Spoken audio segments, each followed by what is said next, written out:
André Roseg, l'initiateur du guide monocolonial, si tu veux, enfin, 3 minutes, hein. 3 minutes. 2035. On verra. Merci à MC2A et à Guy de cette invitation. Effectivement, ça donne la possibilité à notre guide du Bordeaux colonial, qui participe de la préparation du contre-sommet qui a été évoqué, d'évoquer la personnalité de Paul Bert.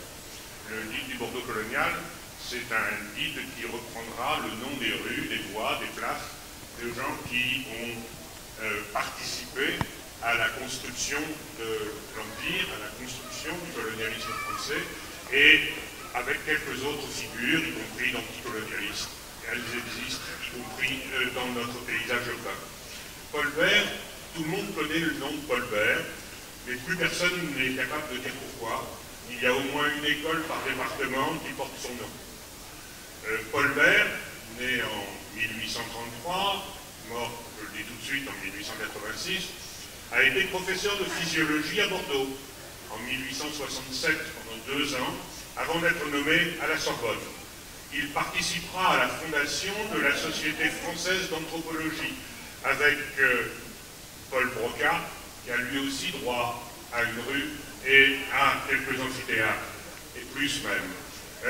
Paul Bert sera élu député, deviendra ministre de l'instruction publique et des cultes du gouvernement Gambetta en 81-82, je parle du 19e siècle, et participera avec Jules Ferry à la fondation de l'école laïque gratuite et à l'instruction obligatoire.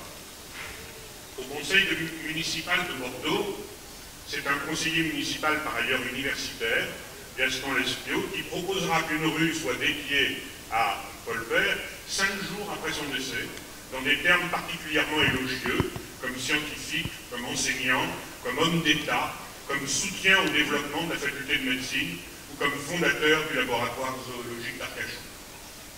Ce qu'on oublie de dire à cette occasion-là, c'est qu'il était, comme Broca, un des porteurs du racialisme le plus brut. Il le développait, y compris dans des ouvrages scientifiques et dans des ouvrages de vulgarisation pour les écoles primaires.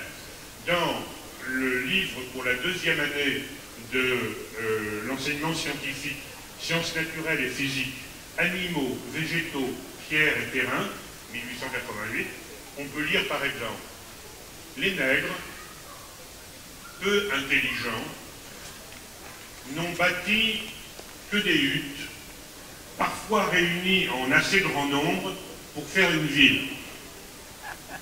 Le sujet de la ville est bien là aujourd'hui.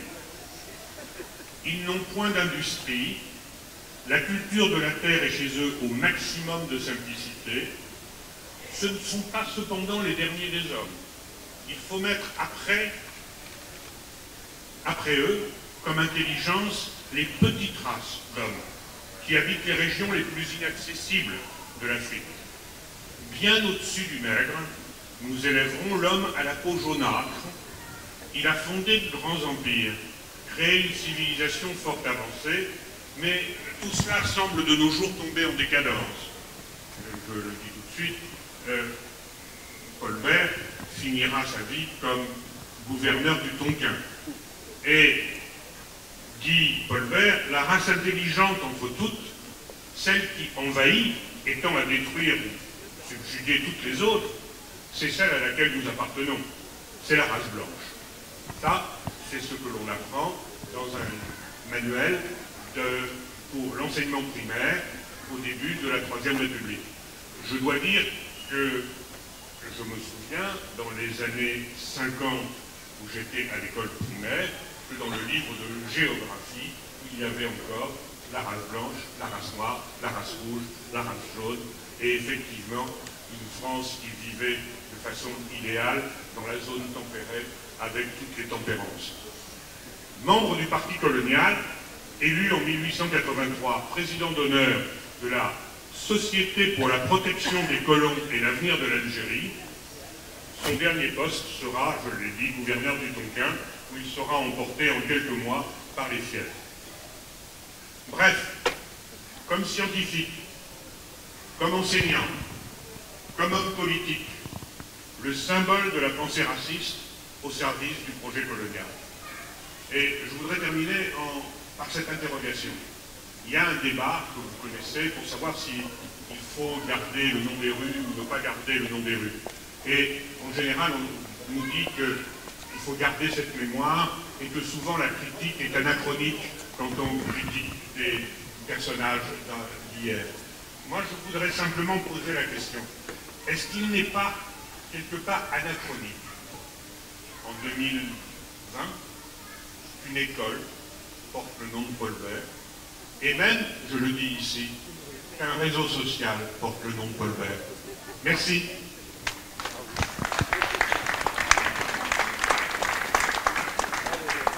Merci André Rosweg pour le guide bordo-colonial. Bonjour, vous m'entendez là? Oui.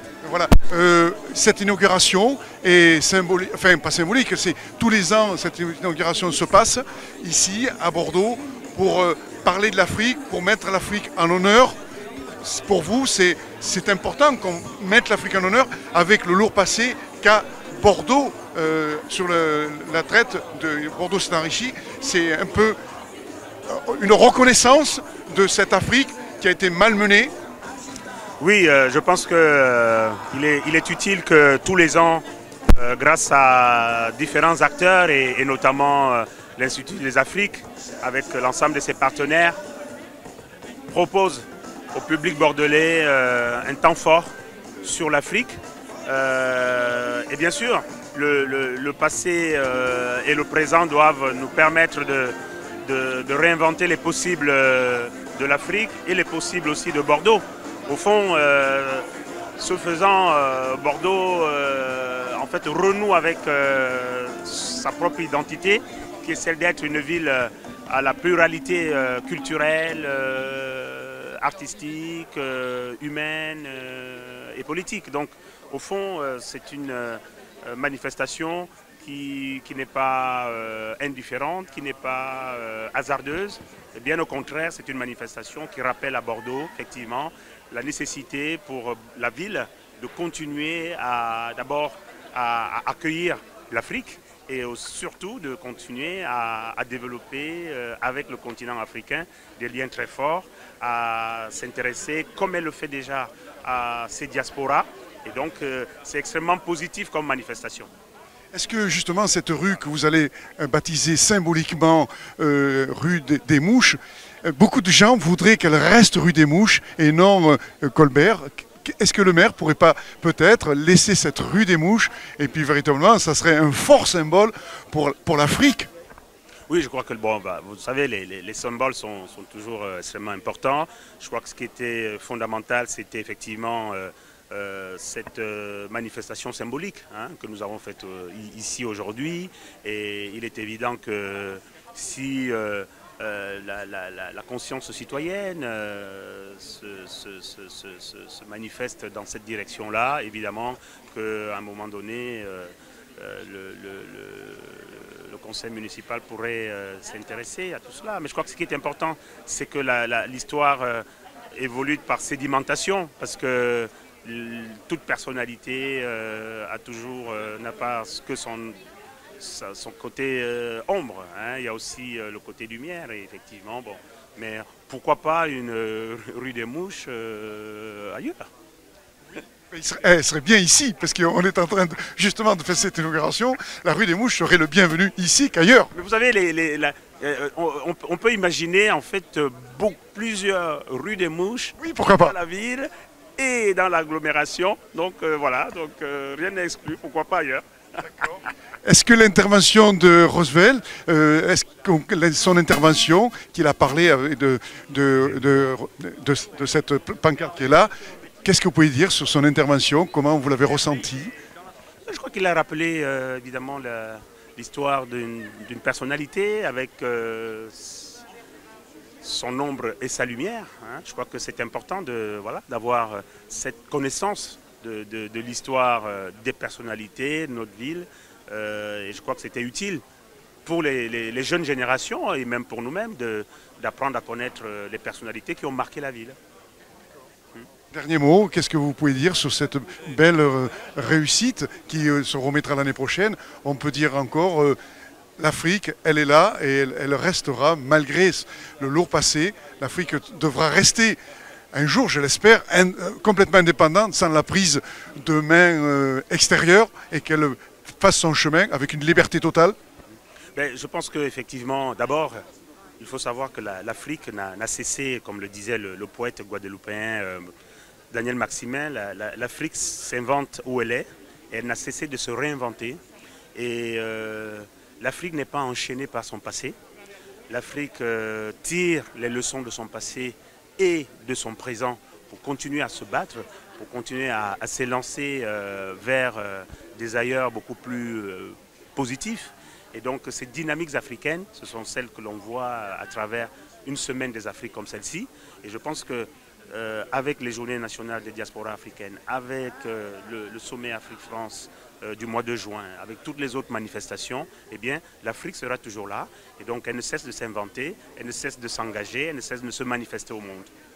Merci beaucoup, c'est gentil à vous. Merci, c'est très sympa. Merci à vous.